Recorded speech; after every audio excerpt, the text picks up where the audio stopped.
Depending upon your cultural heritage, there are a number of spatial days happening this week as I record our thoughts for the week. This is the week of Halloween, and all the kids are decorating the schools and are all having special events downtown. They'll be giving around candy.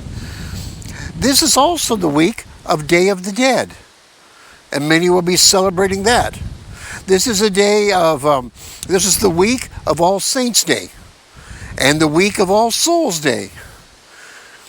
But you may not know that this is also the week of Reformation Day, because it was on October 31st, 1517, that Martin Luther hammered his 95 Theses to the door of the Wittenberg Church, and it's been said that when the hammer hit the nail, it split the world in half. We are told that in 1492, we learned it in school, Columbus sailed the ocean blue, and he was in search of a trade route, and he found a new world. That was 25 years before the Protestant Reformation. During the Protestant Reformation, Europe was set ablaze with war between the Roman Church and the evangelicals. Now, the evangelicals, that's kind of the proper term because of their beliefs, but they were called often protesters, that is, Protestants. And so, during this time of upheaval in Europe and all through the Western world at the time, there weren't many places to escape except this new world that's across the ocean. And that's one of the reasons, I mean, this is my take, it's a revisionist take, and it's my take on history, but that's one of the reasons that America was literally founded by immigrants escaping the Protestant Reformation in Europe, and we have a very strong roots of Protestant theology, evangelical theology, that has been a part of our making from the very beginning. Of course, when we got to the new world, the promised land of America, North America, we found that things weren't always so perfect here either. Because we developed a thirst for freedom and to think for ourselves and to explore a new continent. And Old England was still pretty colonial, and they had a thirst for control of us and profiting off of us, and we ended up with a revolutionary war and a new nation on our hands. I'm really not sure if I should be saying we or they, because this was a long time before any of our times. But these pioneers in this new world that have gained their freedom found that that didn't stop conflict or that pioneering spirit or the exploration or expanding territory. You know, we came to a belief that it was our manifest destiny to build this nation from everything from sea to shining sea, from the Atlantic to the Pacific. And so we continued to stretch and, for better or for worse, explore our manifest destiny. So what's the point?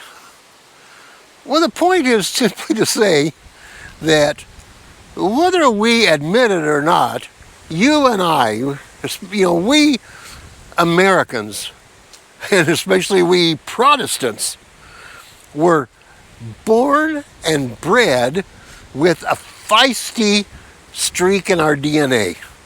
We are explorers, we are warriors, we stretch the boundaries, we don't want to be contained, and above all, we want freedom. Is that a good thing? I don't know. I'm not sure you call it a good or a bad thing. A lot of that drive is very good. Whoa. Let's try this again. You've probably noticed that it's a windy day, and the wind just took my camera and microphone and took off with it. So what I was saying before the wind got so blustery is I was asking, is that a good thing or a bad thing? And I'm not sure it's either. It can be very good. It stretches us to be more than what we are. It can also be very bad. We can do a lot of harm to a lot of people. And I think, like many things in life, our weaknesses are just our strengths taken to extreme.